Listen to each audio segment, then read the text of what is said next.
오늘을 하나님의 일꾼과 섬김 사역 12번째 강해, 오늘 제목은 사역의 특권은 성장이다, 이런 제목을 가지고 여러분과 특별히 저를 위해서 이 말씀을 좀 이렇게 준비를 했습니다.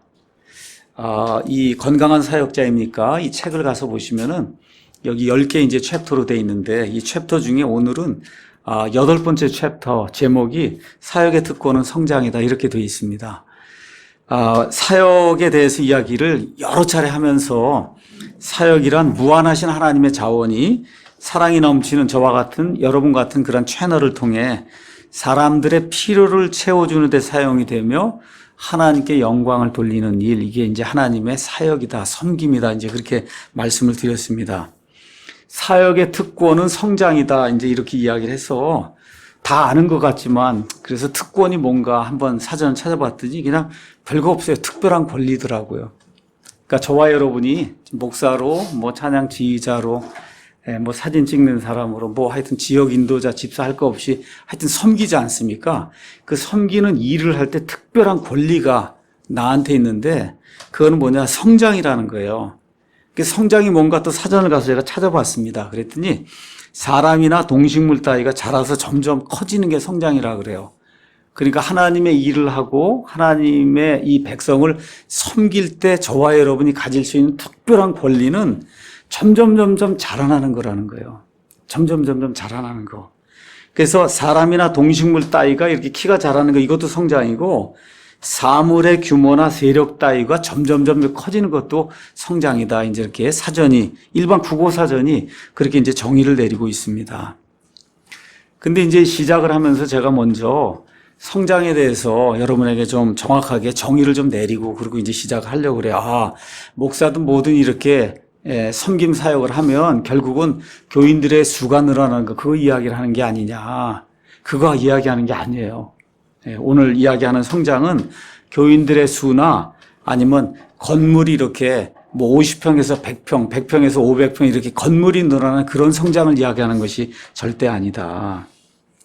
먼저 이 책의 8장, 그 다음에 하나님의 일꾼과 그 사역이라고 하는 책에는 10장으로 되어 있습니다. 거기 내용이 성장에 관련된 그런 내용인데, 이 책의 8장에는 아들과 아버지가 대화하는 그런 내용이 나와요. 아버지는 은퇴한 목사고, 그 다음에 지금 아들은 지금 현역 목사예요. 근데 목회가 이제 너무 힘들고 하다 보니까 이 아들 목사가 몇 차례나 그냥 그 사직서를 썼다가 뭐 제출할까 말까 하고, 아니 뭐 이런 고민을 가지고, 그리고 이제 아버지를 찾아가서 아버지하고 대화하는 그런 내용이 이제 이 안에 기록이 되어 있습니다. 이 대화가 쭉 진행이 되는 가운데 아버지가 아들에게 충고하는 말이 이제 이렇게 기록이 되어 있어요. 너도 알 거다. 사람이 사역에 힘쓰는 만큼 그 사역이 꼭 목회가 아닙니다. 여러분에게 맡겨진 무슨 일, 그것에 사람이 힘쓰는 만큼 그 사역 때문에 그 일을 하는 사람, 그 사람이 사람답게 된다는 그 사실을 너도 알고 있다고 나는 생각을 한다 하고 아버지가 이야기하는 거예요. 그러니까 뭘 맡았습니다. 그래서 맡아서 그 일을 하면, 그러면 그 일을 맡은 사람이 사람답게 된다는 거예요. 사람답게 된다. 내가 목회를 이제 지금까지 몇십 년을 하고 은퇴한 목사로서 내가 지금 현역 목사인 내게 이야기한, 너도 알고 있는 거다, 이게. 여기서 사람을 사람답게 만들어주는 거다. 그렇게 이야기하면서 지금 뭐 사직서를 내려고 그러고 뭐 이렇게 이제 하는데, 실제로 도전이 없으면 성장이 없다는 거, 그거 너도 알고 있지 않냐. 만일 여기서 그만두고 딴 데로 이제 달아나면 다음 목회지에서도 동일한 일을 겪게 될 거다. 왜냐하면 목사라고 하는 게 여기서 하나 뭐 어디서 하나 어쨌든 비슷한 종류의 사람들을 데리고 그리고 이제 목회를 하는 거 아니에요. 여기 이게 아니라 그러고 도망가면 그쪽 사람들도 비슷하다는 거예요. 그쪽 사람들도 비슷하다. 우리가 아까 느헤미야 읽었잖아요. 지금부터 뭐 한 3,000년 전쯤에 그 사람들 그 모습이나 지금 교회 시대 하나님의 백성들의 모습이나 비슷하기 때문에 여기서 그만두고 도망간다고 해서 이게 해결될 그런 문제가 아니다. 그러니 이 안에 아직도 사랑하는 교인들이 많이 있으니까 이 안에서 목회하면서 성장하는 그런 방향으로 내가 나가야 된다. 그렇게 이제 아들 목사에게 은퇴한 그 아버지 목사가 이렇게 이야기해 주는 그런 대목이 있습니다. 그랬더니 그 아들이 뭐라고 이야기하느냐. 아버지, 제가 옛날에 이 목회자들 대상으로 한 세미나에 간 적이 있습니다. 그랬더니 그때 그 세미나 강사가 이렇게 이야기를 하더라고요. 뭐라고 얘기하냐면 성실히 일하는 데 대한 보답은 더욱 열심히 일하는 거다. 그래서 세미나 강사가 좀 이렇게 머리가 좀 이상한 사람이 아닌가 자기가 그렇게 생각했다는 거예요. 성실히 일했어요. 그러면 그거에 대한 보답이 뭐 안락하게 뭐 이렇게 좀 하고 뭐 이렇게 되는 거 이게 보통 그렇게 생각이 들잖아요. 근데 그 세미나 강사가 성실히 일하는 데 대한 보답은 더욱 열심히 일하는 거다. 그래갖고 이 사람이 정신 나간 사람이 아닌가 이렇게 생각이 들었는데 본인이 지금 아버지 얘기를 듣고 나니까 그게 조금 좀 이해가 된다. 이제 아들이 이제 그런 이야기를 하는 거예요. 그러면서 이 말의 뜻은 뭐냐 하면 사람이 계속해서 성장해야 된다. 이게 이 말의 뜻이다. 그래서 이제 아버지한테 조언을 듣고 어머니한테 조언을 듣고 아들하고 이제 며느리가 왔다가 집에 돌아갈 때 그 어머니가 그 며느리에게 성경 말씀 한 구절을 준 거예요. 그러니까 이 아들이 굉장히 궁금하지 않겠어요. 어머니가 도대체 무슨 성경 말씀을 당신에게 줬어? 그렇죠? 그렇게 해서 보니까 그게 느헤미야 6장 11절이에요. 느헤미야 10장 11절이 뭐냐면 내가 이르기를 나 같은 자가 도망하리요. 어머니가 그 성경 말씀을 줬다는 거예요. 그러니까 목회 그만두지 말고 도망치지 말고 그리고 목회 이거 하는 거죠. 감당을 해라. 여기 가서 보면 느헤미야 6장에 성벽이 이제 완공이 되고 문짝을 달려가는 그런 시점이 되니까 1절에 산발락과 도비아와 아라비아 사람 게셈과 우리의 원수들 중 남은 자들이 느헤미야가 성벽을 건축했다는 얘기를 듣고는 느헤미야를 죽이려고 어떻게 합니까? 2절에 사람을 보내서 오노평야의 한 마을들 가운데 하나에서 우리가 좀 만나자. 그걸 자그마치 4번을 하는데 사람을 보낼 때 어떻게 편지를 이렇게 봉해 갖고 보낸 거예요. 그러니까 이게 종이 그걸 볼 수가 없도록. 근데 4번을 보내도 느헤미야가 안 가니까 5번째 보낼 때는 아예 편지를 봉하지 않고 오픈을 한 상태로 보내니까 종이 다 읽었을 거 아닙니까? 그렇죠? 창피를 아주 단단히 주려고 누구나 다 봐서 알 수 있도록. 그래서 그 편지 내용이 뭐에 읽어보니까 내가 왕이 되려고 이 일을 하는구나. 그렇죠? 반역을 일으키려고 하는구나. 페르시아에 뭐 왕이 있고 다 그런데 내가 반역을 이렇게 해갖고 누구나 읽을 수 있도록 그 편지를 그렇게 만들어서 수치와 부끄러움을 주고 만나지 않으면 그러면 이 일을 다 공개해서 알리겠다. 그렇게 두렵게 하면서 이 느헤미야를 공격하는 그런 내용이 이제 그 안에 있어요. 근데 이렇게 되니까 여기 9절에 이는 그들이 다 우리를 두렵게 하며 두렵게 해서 이 일을 진행하지 못하도록 그렇게 하기 위해서 이런 악한 일을 저질렀다. 그랬더니 느헤미야가 이 모든 걸 깨닫고는 하나님 내 손을 강하게 해주시기 바랍니다 하고 하나님께 기도하고 이런 가운데 그 10절에 가서 보면 잘 알려진 무헤다벨의 손자야 들라의 아들인 스마야가 이제 갇혀 있는데 글쎄 이 사람이 뭐라고 얘기해요? 하나님의 성전에 들어가라. 그렇죠? 이렇게 되면 어떻게 돼요? 이게 제사장만 들어갈 수 있는데 이 사람이 지금 들어가게 되면 그러면 악한 비방을 듣게 된단 말이에요. 그럼 총독직을 수행하기가 어렵게 되는 거예요. 예를 들어 여러분 여기 열왕기에 가서 보시면은 아사랴라고 하는 그런 좋은 왕이 있었습니다. 그 아사랴가 이게 흥황하게 모든 거 되고 그럴 때 나중에 어떻게 해요?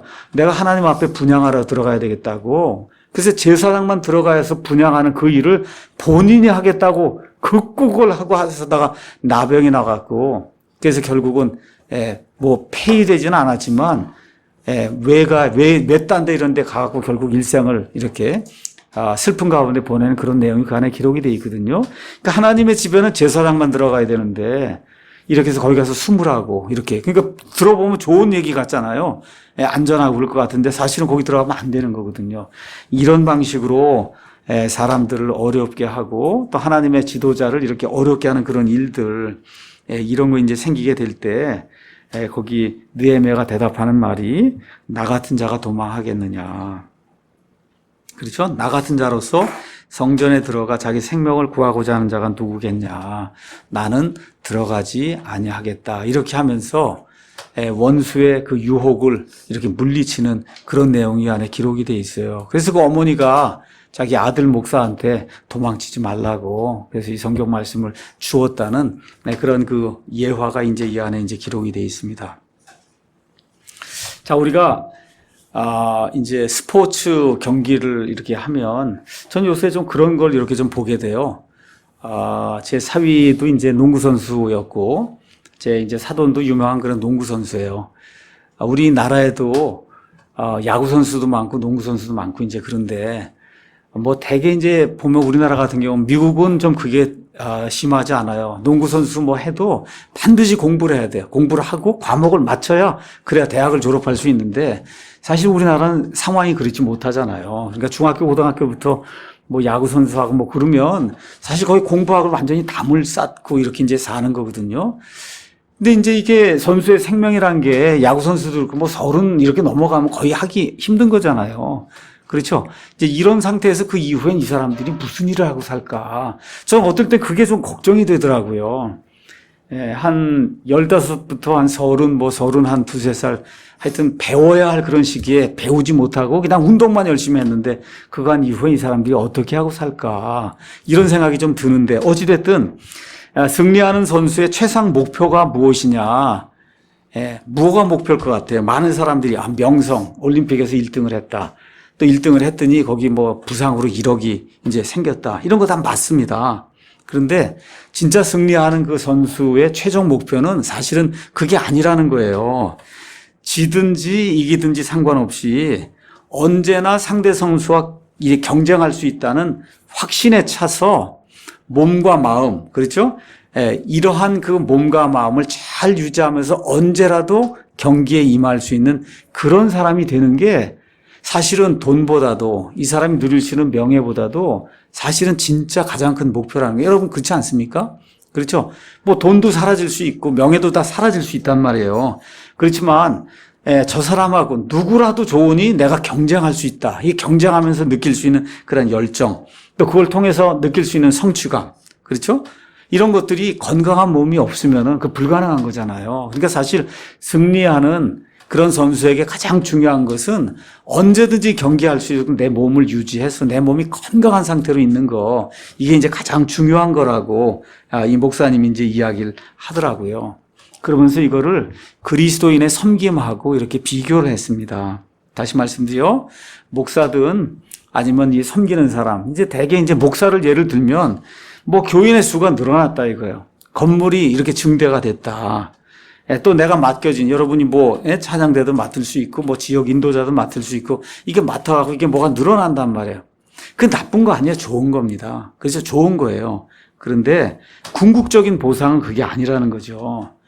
궁극적인 보상은 뭐냐 하면 내가 더 좋은 사람이 되고 내가 더 좋은 하나님의 종이 되고 내가 영적으로 더 성장하는 게 그게 실제로 그 사람의 가장 중요한 보상이라는 거예요. 지금 위얼스빈 목사님 지금 얘기하는 사역의 특권은 성장이라고 이야기할 때 겉으로 드러나는 이런 거 그거 뭐 무시할 수 없습니다. 그렇지만 그런 것들은 다 사라질 수 있잖아요. 그렇죠? 예배당 건물도 사라질 수 있습니다. 교인 수도 줄어들 수 있지만 그럼에도 불구하고 이 사람이 날마다 영적으로 성장을 하게 되면 그러면 그 사람은 하나님 앞에 좋은 사람으로 기억이 된다. 그러니까 우리가 이제 섬김 사역을 하는 가운데 늘 힘든 것도 있고 안 되는 것도 있고 건물이 줄어들 수도 있고 뭐 이렇게 될 수 있어도 날마다 내가 하나님하고 더 가깝게 되고 영적인 그런 진보를 이루고 사느냐 여기에 좀 초점을 두고 그러면서 하나님의 그 섬김을 할 때 그게 내가 누릴 수 있는 특별한 권리라고 하는 거 이거를 좀 생각하면 좋겠다고 이 목사님이 이제 이야기해 주시는 거예요. 그래서 디모데전서 4장 15절 가서 보니까 이 사도 바울이 디모데에게 이렇게 이야기하는 게 있습니다. 4장 15절에 이것들을 묵상하고 전적으로 그것들에 몰두하여 내가 유익을 얻은 것이 모든 사람에게 나타나게 하라. 내 자신과 교리에 주의를 기울이고 그것들 가운데 거하라. 내가 이것을 행함으로 내 자신과 내 말을 듣는 자들을 구원하리라. 이미 디모데는 구원받은 사람이에요. 그러니까 지금 여기 나와 있는 구원은 지옥에서 천국 가는 그런 구원 이야기하는 게 아닙니다. 지금 목회 사역을 하는 가운데 여러 가지 위험이 있고 지금 여기 아들 목사 같으면 그만둬야 되겠다는 그런 유혹이 있고 이런 데서 구원받기 위해서는 그래서는 내 자신과 교리의 주의를 기울이고 그것들 가운데 이제 거해야 된다 그 얘기를 하면서 15절에 내가 유익을 얻은 것이 모든 사람에게 나타나게 해야 되는 거예요. 유익을 얻은 것이라고 이야기하니까 어떻게 해요? 살면서 목회를 하든 여러분이 무슨 섬김 사역을 하든 그 하는 가운데 유익을 얻은 게 야, 저 사람 저걸 더 섬기더니 사람이 많이 변했어. 그렇죠? 이렇게 된 게 모든 사람에게 나타나도록 해야 된다는 거예요.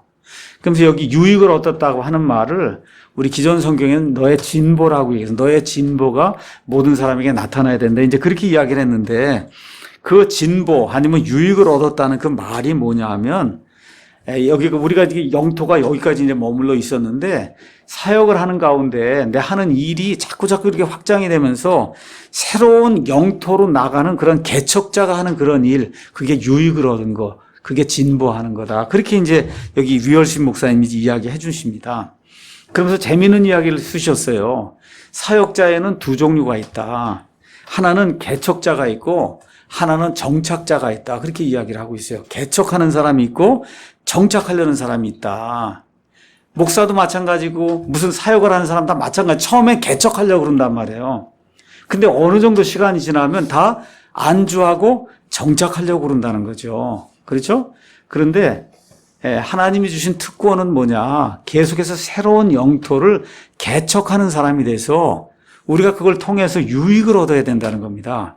그래서 내가 유익을 얻은 게 모든 사람에게 나타날 수 있도록 하는 거, 그것이 섬김 사역의 특권이다. 이제 그렇게 이야기하고 있습니다. 제가 오늘 사실 이 사역의 특권은 성장이다. 이제 이거 선택한 그 이유 중에 하나도 다른 거 아니에요. 저도 지쳐서 요즘은 개척자보다는 정착자가 되고 싶다 하는 생각이 많이 들어서 제가 이걸 택한 거예요. 이제 9년, 이제 10년째 이제 들어가는데 이쯤 되면 나도 이제 좀 안주하고 정착해야 되지 않겠는가. 이런 생각이 요새 드는 거예요. 어렵고 하니까. 그래서 여기 나와 있던 예에 나와 있던 그 목사처럼 제가 뭐 누구한테 지금 사직서를 쓸 수는 없지만 하여튼 이런 그 상태로 있기 때문에 그래서 이걸 좀 극복을 하기 위해서 오늘은 나한테 이제 설교를 하기 위해서 제가 이걸 이제 선택을 한 겁니다. 예레미야 이제 12장 가서 보시면은 예레미야가 불평을 토로하는 그런 내용이 이 안에 이제 기록이 되어 있습니다. 제가 어저께인가도 어느 형제에게 아마 이야기했던 것 같아요. 나는 그래도 사정이 좀 낫다. 누구보다 낫냐? 예레미야보다 낫다. 왜 그래요? 온 나라 사람들 가운데 예레미야 말을 듣는 사람은 10명도 안 돼요.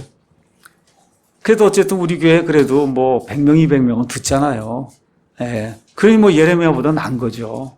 그렇죠? 제가 그렇게 좀 이렇게 위안을 좀 가졌습니다.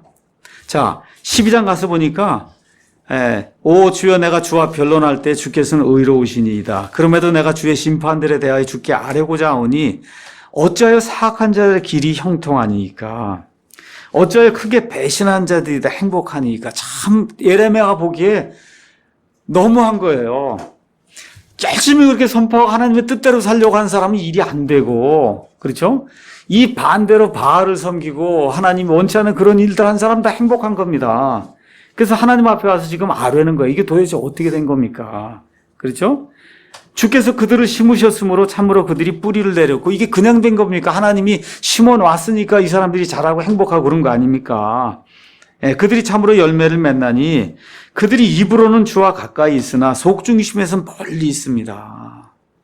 어떻게 이런 일이 가능할 수 있습니까? 그렇게 이야기하면서 3절에 예레미야가 요청하는 내용이 그 안에 들었어요. 그러나 오 주여 주께서 나를 아시고 나를 보셨으며 주를 향한 내 마음을 시험하셨사오니 도살할 양같이 그들을 끌어내시고, 지금 잘 되는 것 같지만 하나님, 이게 행복한 것 같지만 하나님 이들을 끌어내셔서 바빌론 사람들에게 죽음으로 내어주시길 원합니다 하고 요청하는 내용이 이제 그 안에 들어있어요.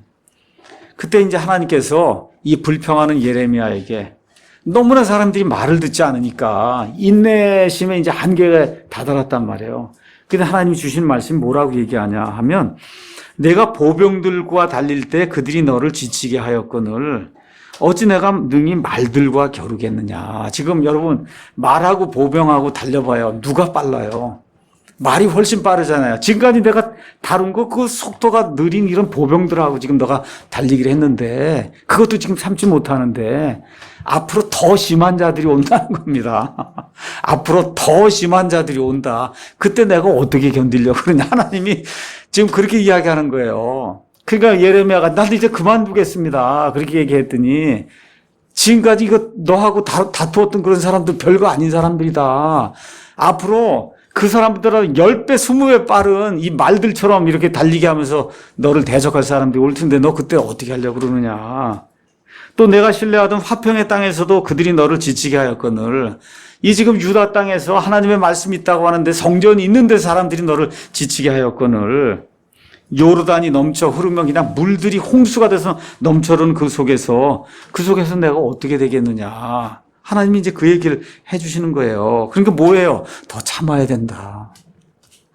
더 참아야 된다. 이제 그렇게 얘기하는 거죠.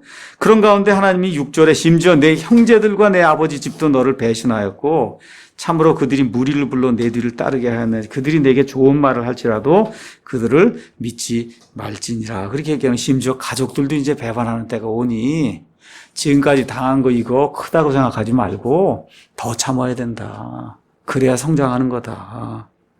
뭐예요? 이게 섬김이라는 겁니다. 그러니까 이게 섬김 사역이다. 하나님의 일꾼이 특권으로 생각해야 될 섬김 사역이 좋은 것만 있는 게 아니라는 거예요. 하나님께서. 그래서 더 참고 더 인내하고 사직서 더 참고 내지 말고 그리고 기다려야 된다. 이제 그렇게 이야기하는 거예요. 이런 것 가운데서 성장해야 그래야 하나님의 기쁨이 되고 사람들의 위로가 될 수 있는 그런 사람이 된다. 이제 그렇게 이야기해 주는 겁니다. 디모데 후서에 가서 보시면 사도 바울이 디모데에게 권면하는 그런 말씀이 이제 그 안에 들어 있습니다. 그래서 디모데 후서 2장에 가서 보시면은 전심전력을 다해서 하나님의 일을 해야 된다고 하나님의 일꾼들에게 격려하는 말씀이 들어 있어요. 2절에는 청지기의 모습이 들어 있어요. 청지기는 뭐 하는 거예요? 하나님이 지키고 투자해야 될 영적 자원을 맡겨준 사람이 청지기잖아요. 그렇죠? 이 사람이 어떻게 해야 된다고요? 전심전력으로 해야 된다. 전심전력으로. 그 다음에 이제 3절, 4절에는 군사 이야기가 나옵니다. 군사. 그렇죠? 이 군사에게는 누가 있냐? 대적들이 있다는 거예요. 그러니까 하나님의 일을 하고 하나님의 섬김 사역을 하면 반대하는 사람들이 꼭 나타나게 된다는 거예요. 이때 어떻게 해야 돼요? 전심전력으로 그 일을 하나님 바라보고 계속해서 해야 된다. 그 다음에 이제 경주하는 사람이 있는데 경주하는 사람은 뭐예요? 목표가 마라톤이다 아니면 100m든 뭐예요? 달려갈 경주 100m든 400m든 그 길이 있다는 겁니다. 반드시 있다는 거예요.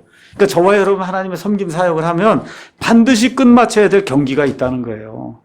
어떻게 해요? 전심전력으로 끝마쳐야 된다. 전심전력으로. 마지막으로 이제 농부가 있는데 농부에게는 하나님이 갈아야 될 밭을 주고 뿌려야 될 씨를 줬다는 거예요. 그것도 어떻게 해요? 전심전력으로 밭을 갈고 전심전력으로 씨를 뿌려야 된다는 거예요. 이 모든 것들 나와 있는 그 상징, 그 이미저리 여기 나와 있는 게 가서 보니까 청지기, 군사, 그렇죠? 경기하는 사람, 경주하는 사람, 농부 이런 모든 것들 이렇게 보면서 하나님의 그 섬김 사역을 하는 그 섬기는 사람이 전심전력으로 자기에 맡겨진 그런 일들을 해야 되는구나. 이런 것들을 우리가 이제 이해할 수가 있습니다. 이러면서 위얼신 목사님이 이렇게 하는 사람들에게 하나님이 주신 그 복의 말씀을 이 고린도 후서 말씀을 인용을 해서 이렇게 이제 우리에게 이야기해 줬습니다. 고린도 후서 9장 6절 가서 보니까 이게 원래는 헌금에 대한 건데 이걸 오늘은 헌금으로 생각하지 말고 사역자로 생각을 해보라는 거예요. 사역자요. 다만 내가 말하려는 바는 이것이니 곧 인색하게 뿌린 자는 또한 인색하게 하나님을 섬길 때 인색하게 섬기면 그러면 인색하게 거둔다는 겁니다. 하나님 그 일을 풍성하게 뿌리는 자는 또한 풍성하게 하나님의 일을 전심전력을 다해서 내게 맡겨진 그런 일을 최선을 다해서 하면 풍성하게 거둔다는 거예요. 이게 하나님의 법칙이다. 또 8절에도 가서 보니까 하나님께서 능히 모든 은혜를 너에게 넘치게 하시나니 하나님의 일을 열심히 하게 될 때 모든 일을 우리에게 넘치게 해주신다는 거예요. 이것은 너희가 항상 모든 일에서 모든 것이 넉넉하여 모든 선한 일을 풍성하게 하려 하십니다. 이렇게 이제 이야기를 해주고 있습니다. 그러면서 위얼십 목사님이 뭐라고 이야기했느냐. 우리는 세상의 도소매업자가 아니라는 거예요. 물건 떼어다가 이렇게 파는 그런 사람이 아니다. 우리는 하나님의 무한하신 하나님의 영적인 자원을 맡아서 그걸 필요로 하는 사람들에게 나눠주는 사람들이라는 거죠. 그렇죠? 그렇기 때문에 도소매하는 사람도 얼마나 열심히 해요. 그 물건을 팔기 위해서. 마찬가지로 우리가 그 이상으로 무한하신 하나님의 영적인 자원을 받아서 그거를 필요한 사람에게 나눠줘야 된다고 할 때 전심전력으로 하게 되면 그러면 그 사람이 성장하는 그런 일이 생긴다고, 그것이 그 일을 하는 사람의 특별한 권리라고 하나님이 우리에게 알려주신다고 이분이 이제 이야기를 하십니다. 자, 그러면서 요한복음 4장 34절 가서 보니까 예수님이 이제 그 수가성 여인하고 이제 이야기하는 그런 내용이 있어요. 이런 가운데 제자들이 뭐 양식을 사러 갔다가 이제 와서 예수님께, 누군가가 예수님께 뭘 먹을 것을 드렸나 보다 이렇게 이제 생각을 하고 있을 때 예수님이 하시는 그런 말씀이 요한복음 4장 34절에 이렇게 기록이 되어 있습니다.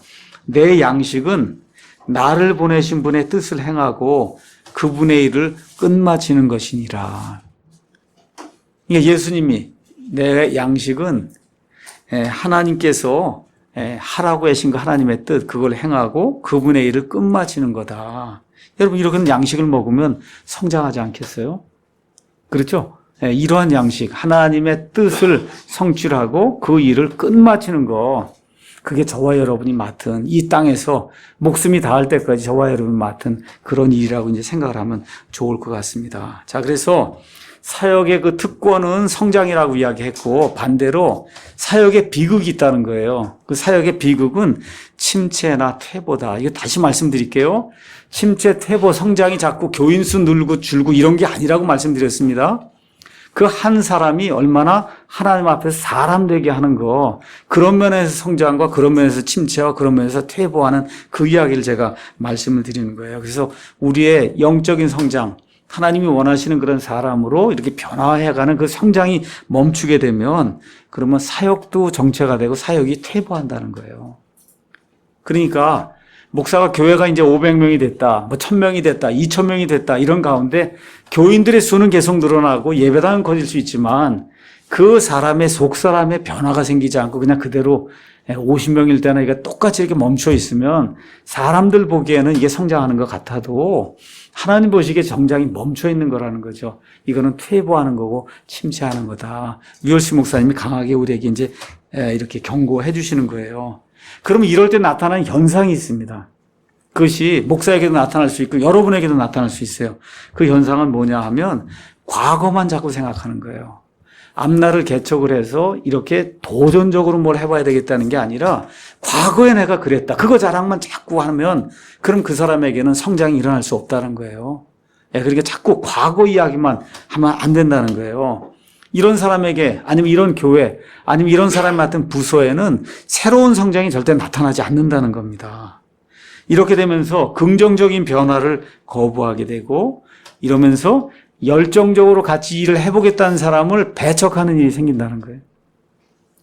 특히 목사나 사모나 아니면 우리 집사든 집사의 부인이든 지역인도자 부인이든 한번 어떤 사람이 좀 긍정적으로 참 이렇게 했으면 좋겠다는 그런 아이디어를 이렇게 내게 될 때 그냥 말 그대로 내가 그냥 침체가 돼 있고 더 이상 뭐 그냥 정착자가 되고 말아갖고는 그 일을 무시하거나 그 일을 배척하는 그런 사람이 된다 이렇게 생각이 되면 그때 정신을 차려야 된다는 거예요.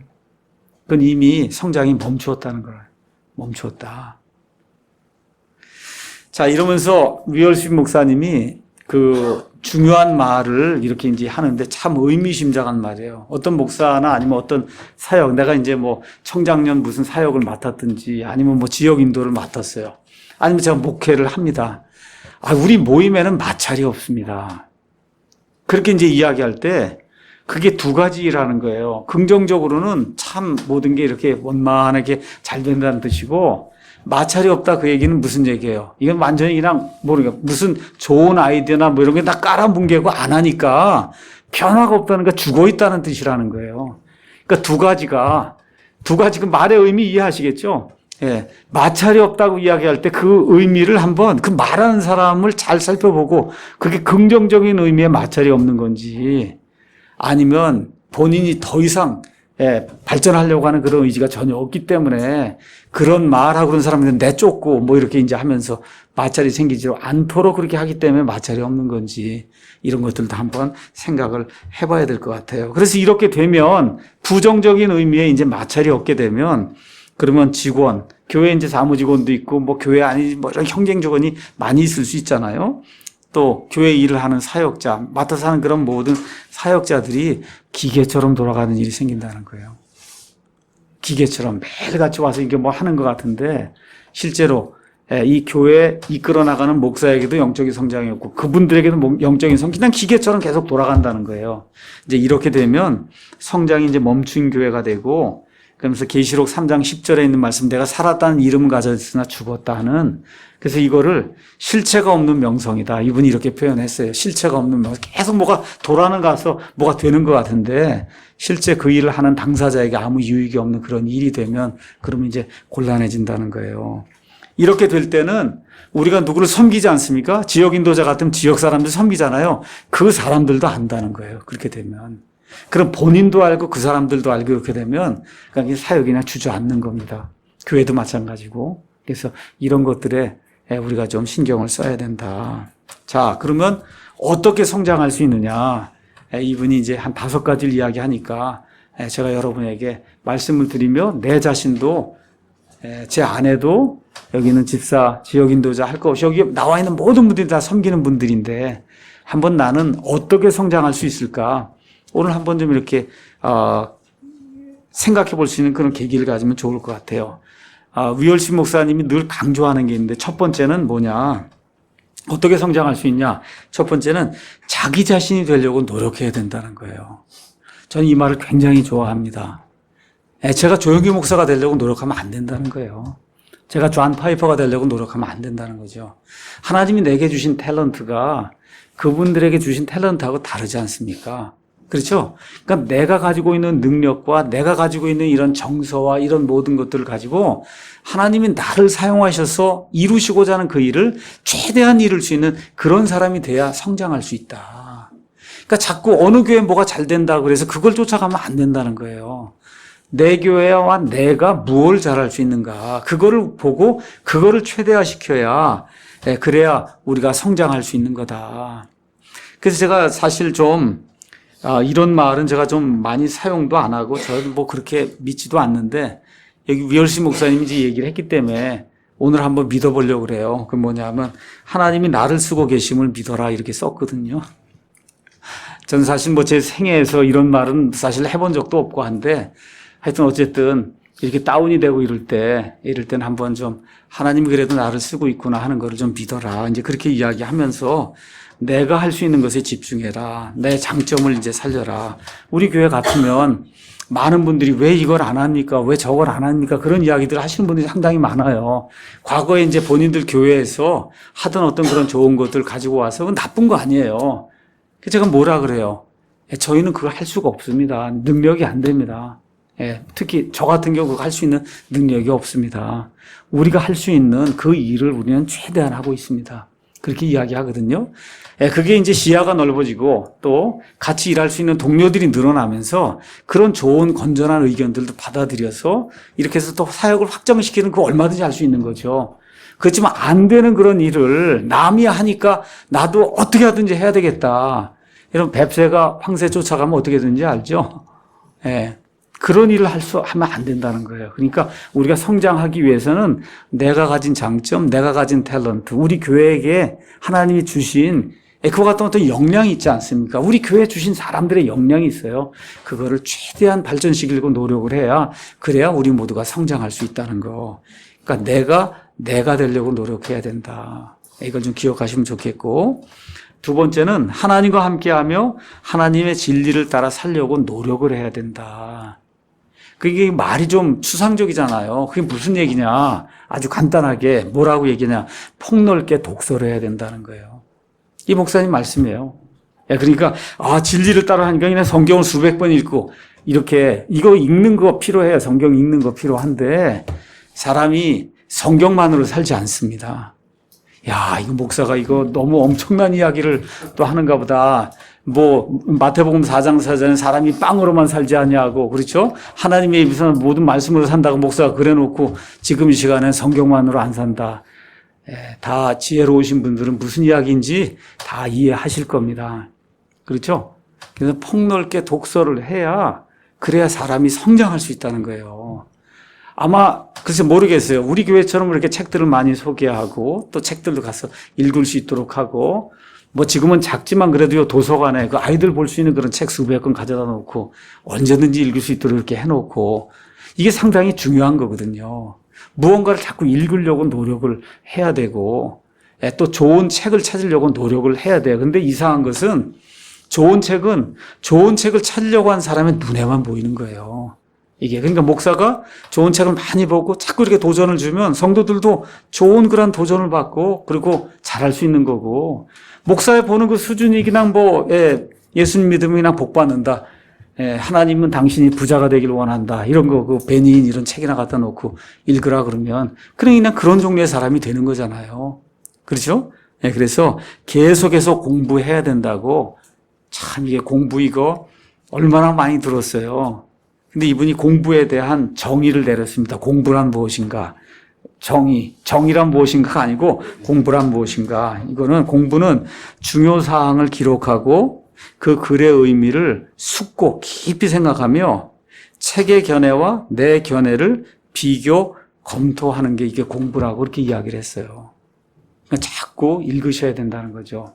자꾸 읽어야 돼요. 목사도 설교하다 풍성해지기 위해서는 자꾸 여러 사람의 책을 읽어야 됩니다. 요새 제가 크리스찬 시리즈 이제 그거 하기 위해서 저는 1870년대에 쓴 책을 지금 읽고 있어요.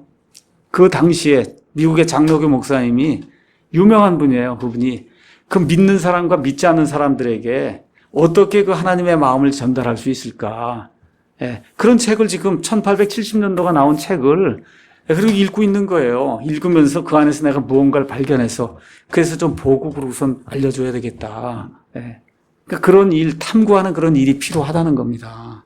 그러면서 다양한 책을 또 읽어야 되고, 특별히 가장 중요한 거는 도전을 주는 책을 읽어야 된다. 아무 도전이 되지 않는, 뭐 유머러스한 그런 책도 읽으면 좋겠죠. 그런데 매일 그것만 읽으면 좀 곤란하잖아요. 좀 도전이 되는 그런 책을 읽어야, 그래야 사람이 성장할 수 있다. 이제 그렇게 이야기를 해줬습니다. 그 다음에 세 번째는 하나님을 향해 헌신적인 삶을 살려고 노력을 해야 된다. 참 제가 여기 금요일에 이렇게 1시간 이상 걸려서 오시는 그런 분들이 여기도 지금 몇 분 계시잖아요. 정말 제가 감사하게 정말 생각을 하고, 영어로 appreciation, 정말 appreciation 제가 해요. 그렇다고 여기 우리 남자매님처럼 가까이 있는 분은 appreciation 안 하는 건 아닙니다. 근데 매주 그래도 그거 직장 끝나고 이렇게 해갖고 1시간 이상 직장을 안 다니셔도 그걸 해서 여기 오고, 이게 헌신적인 삶을 사는 거잖아요. 그렇죠? 이게 교회가 A 교회 다니다, B 교회 다니다, C 교회 다닌다 그래서 이게 달라지는 게 아니거든요. 하나님께 대한 그 뜨거운 마음이 있으니까 그 시간을 기억하고 오는 거 아닙니까, 이게. 대단히 중요한 거예요. 이렇게 하면서 잘 보이려고 위선과 가식을 행하면 안 된다. 그러니까 예를 들어 목사 같으면 좀 이렇게 근엄하게 이렇게 보인다든지, 아우, 저 목사가 아주 영적인 사람인 것 같아, 이렇게 하기 위해서 괜히 쓸데없이 기도하는 척하고 성경 말씀을 엄청 읽는 척하고 이렇게 하면 안 된다는 게, 그거는 사람들에겐 통할 수 있어도 하나님의 그 불꽃 같은 눈앞엔 그거 여러분 아시잖아요. 그거 안 되잖아요. 그러니까 내가 지역 인도자를 하든 집사를 하든 뭘 하든 그냥 내가 있는 그대로의 그 모습 속에서 헌신적인 삶이 나오는 거, 그걸 보여주려고 다시 그건 보여주려고 노력을 안 해도 드러나게 돼 있는 거거든요. 그렇지 않습니까? 그래서 그런 삶을 살려고 노력해야 된다. 그러면서 이분이 이야기한 게, 은밀한 장소에서 하나님께 솔직하고 정직해져야 된다. 나하고 하나님만 있는 그 자리에서 삶이 정직하고 하나님께 솔직해져야 된다. 그래야 장사치에 사기와 속임수를 내가 행하지 않게 된다는 거예요. 장사하는 사람, 뭐 여기도 장사하시는 분도 있고 하지만 잠언에도 보면 뭐라 그래요? 다 이게 장사하게 되면 내게 좋다고 이야기할 수밖에 없거든요. 우리 정명도님이 웃으시는 애 보니까. 우리 정명도님도 장사하잖아. 이거 갖다 하면 내게 좋다고. 어쩔 수 없어요. 내게 좋다고 이야기할 수밖에 없잖아요. 우리 정명도님께 나쁘다는 게 아닙니다. 그러니까 세상의 사람들이 그렇게 해갖고 이거 물건을 팔려고 하는 거잖아요. 우리는 그렇게 하면 안 된다는 거죠. 목사든 집사든 누구든 내가 진실하게 내가 가지고 있는 걸 이게 드러내려고 노력해야지. 없는 거를 있는 것처럼 해서 자꾸 드러내려고 하면 그게 한두 번은 통할지 몰라도 그게 사람들 앞에서 통하지 않는다는 거예요. 그래서 하나님께 정직하면 내게도 정직하게 된다. 아주 좋은 그런 말씀을 이제 해주셨습니다. 그 다음에 이제 네 번째는 다른 사람과 함께 같이 책임을 지고 또 이게 책임을 의식을 하고 서로 도우려고 하는 그런 삶을 살아야 된다. 이제 그렇게 이야기하면서 이 잠언 27장 17절 말씀을 이분이 이제 전달해 줬습니다. 이게 참 뭐라 그럴까 중요한 그런 내용인데 27장 17절 가서 보니까 쇠가 쇠를 예리하게 하는 것 같이 사람이 자기 친구의 얼굴을 예리하게 하느니라. 제 얼굴이 우리 집사람 때문에 예리하게 되는 거거든요, 이게. 반대는 아니에요. 근데, 제 아내, 저는 별로 우리 집사람을 이렇게 찌르지 않으니까. 근데 여기 가서 보니까 쇠가 쇠를 예리하게 하는 것 같이 엄청나게 예리하게 하거든요. 그러면 어떻게 친구의 얼굴이 빛나게 되는 거예요.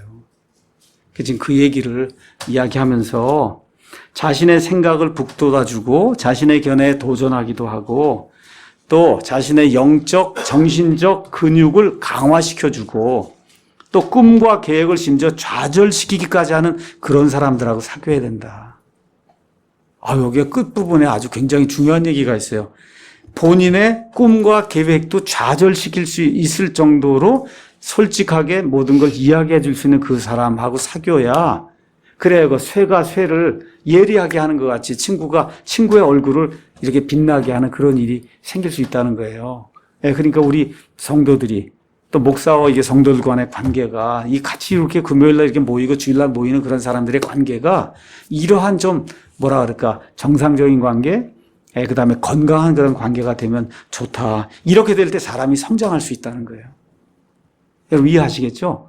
좋은 말만 하고 근데 되게 좋은 말만 이렇게 아첨하면 뒤에 가서 욕하거든요. 근데 그게 아니라 그 앞에서 딱 이게 아니다라고 얘기하고 그런 사람은 뒤에 가서 또 딴 말 안 해요. 그냥 얘기한 게 그게 진실이기 때문에. 여기서 세상사도 그렇고 교회 일도 그렇고 교회 사람들도 그렇고 세상 사람들도 그렇고 이건 원리가 동일하다. 그래서 이런 사람들하고 자주 연락하고 이런 친구들 옆에 두어야 그래야 성장할 수 있다. 그렇게 이제 이야기를 했어요. 토마스 멀튼이라고 하는 유명한 사람이 있는데 그분이 이렇게 이야기했습니다. 세상에서 가장 위험한 사람은 어느 누구의 지도도 받지 않는 관조적인 사람이다. 그는 자기의 비전만을 신뢰한다. 그는 자기 말만 매력적으로 여기고 남의 말은 듣지 않는다. 그는 하나님의 뜻을 자기 확신이라고 그거하고 아주 똑같이 만드는 거예요. 내가 확신이 있는 게 이게 하나님의 뜻이다. 그럼에도 그는 자기 마음의 열정을 하나님의 뜻으로 열정을 내고 그게 하나님의 뜻이라고 이제 착각을 하고 근데 문제가 뭐냐? 그가 느끼는 것은 실상과 다르다는 거예요. 다시 말해 그는 현실성이 없음에도 불구하고 이 모든 게 하나님의 뜻이 하나님의 열정이라고 이렇게 생각을 한다는 거예요. 그러면서도 자기는 절대 틀리지 않는다. 자기의 무오성, 교황이 이제 대표적인 사람이에요. 그래서 자신의 무오성을 확신한다. 맨 끝에 뭐라고 썼냐 하면 이런 사람은 어떤 도시나 국가 혹은 종교 체제를 파멸시킬 수 있다. 세상은 이런 몽상가들이 남겨놓은 흉터로 뒤덮이게 된다. 대표적인 사례가 나치 독일의 히틀러라든지 진화론을 만든 찰스 다윈이라든지 이런 사람 우리가 이제 대표적으로 들 수가 있는데 문제가 뭐냐? 목사님이 뭐라고 얘기하냐? 저나 여러분이 다 이런 사람이 될 수 있다는 거예요. 나는 무오하다 이렇게 생각을 하고 그리고 다른 사람들의 말에 전혀 귀를 기울이지 않고 이렇게 되면 성장이 멈춘다는 겁니다. 성장이 예, 그래서 이런 것들 좀 기억하면서 저도 마찬가지고 여러분도 마찬가지고 좋은 친구들에게 찔러주고 이렇게 하는 그런 좋은 친구들, 솔직하고 정직한 그런 좋은 친구들을 둬서 같이 이제 성장하면 좋겠습니다. 예, 2개가 남았는데 하나는 마지막, 이게 사실 어느 면에서 마지막이에요. 성장하려면 어떻게 해야 되냐.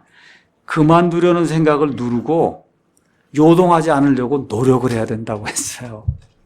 목사 이거 그만둬야 되겠다. 집사 이거 그만둬야 되겠다. 이거 그냥 막 하루에도 몇 번씩 이렇게 올라오는 그런 감정이 있을 수 있거든요. 그런 날이 또 있을 수도 있고.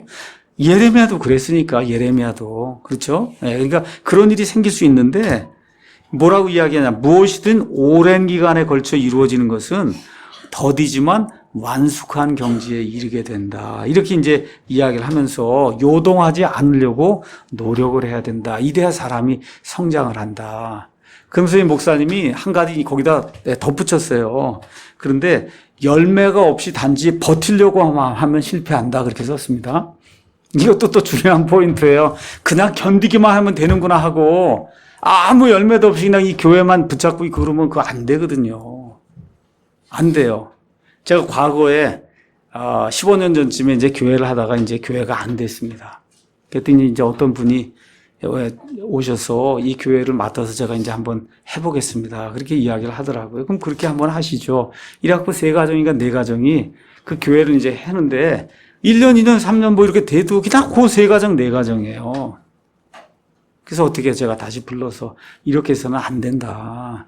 이건 본인도 힘들고 거기 있는 사람들도 힘들고 그러니 다른 목회지를 찾아서 갈 수 있도록 그렇게 할 테니 이 교회는 접어야 된다. 제가 그렇게 이제 말씀을 드린 적이 있습니다. 네, 그리고 그렇게 이제 실행이 됐고, 마찬가지예요. 그냥 열매가 없는데 그냥 목사니까 뭐 집사니까 뭐니까 그냥 그대로 버티고만 있어야만 돼. 이것도 안 된다는 거죠. 네, 그래서 여기 요동하지 않으려고 노력을 할 때 열매가 나타나면서 그렇게 돼야 모두에게 유익이 있다. 그렇게 이제 이야기해 주고 있어요. 네, 그래서 성실한 사역의 특권은 은혜와 영적 진리 안에서 성장해서 주님을 닮는 거다.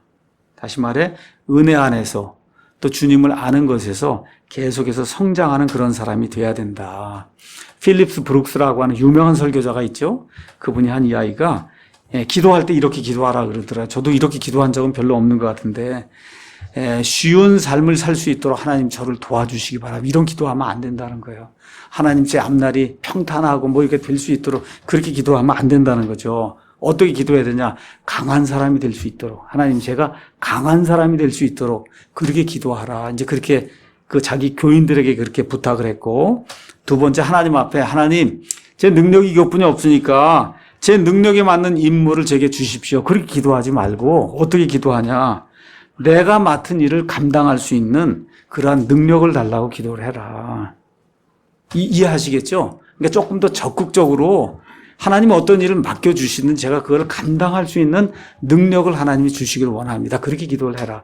제가 들어보니까 좀 이런 기도를 좀 해야 되겠더라고요. 예. 그래서 이러한 것들 이렇게 생각을 하면서 이렇게 할 때 우리가 성장할 수 있다. 마지막으로 다른 곳으로 옮겨가기를 구하기 전에 뿌리를 확고히 내리려고 노력해야 된다. 성장하는 것이 다른 데로 옮겨가는 것보다 쉬운 경우가 많다는 거예요. 그러니까 일이 안 되면 옮기려고 자꾸 예를 들어 A 사역을 맡았어요. 안 돼요. 그러니까 보니까 B 하는 사람 하는 거 보니까 그게 너무 좋아 보이는 거예요. 저쪽으로 빨리 옮겨가야지. 그렇게 옮겨 다니기 시작하면 그러면 잘하지 않는다는 거예요. 거기 맡겨진 일에 뭐가 문제가 있고 내가 혹시 잘못하는 건가 아니면 이 회원들 성도들 안에 문제가 있는 이걸 확인을 하고 이 안에서 어떻게 하든지 나와 여기 맡겨진 그 사람들이 성장하는 그런 방법을 찾으려고 노력을 해야지 자꾸 도망 달리려고만 해서는 일이 안 된다.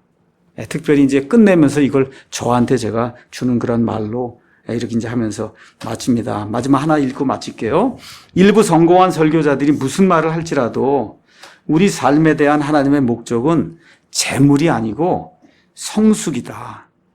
그러니까 예수님 믿으면 잘 된다 그러고 돈 번다 그러고 건강에 아무 문제 이것이 우리 삶에 대한 하나님의 목적이 아니고 성숙이라는 거예요. 행복이 아니라 거룩합니다. 이거 꼭 기억하셔야 됩니다. 우리 교회가 그걸 이렇게 강조를 했는데도 아직도 거룩함이 뭔지 모르는 분들이 너무 많아요. 참 안타깝습니다, 이게.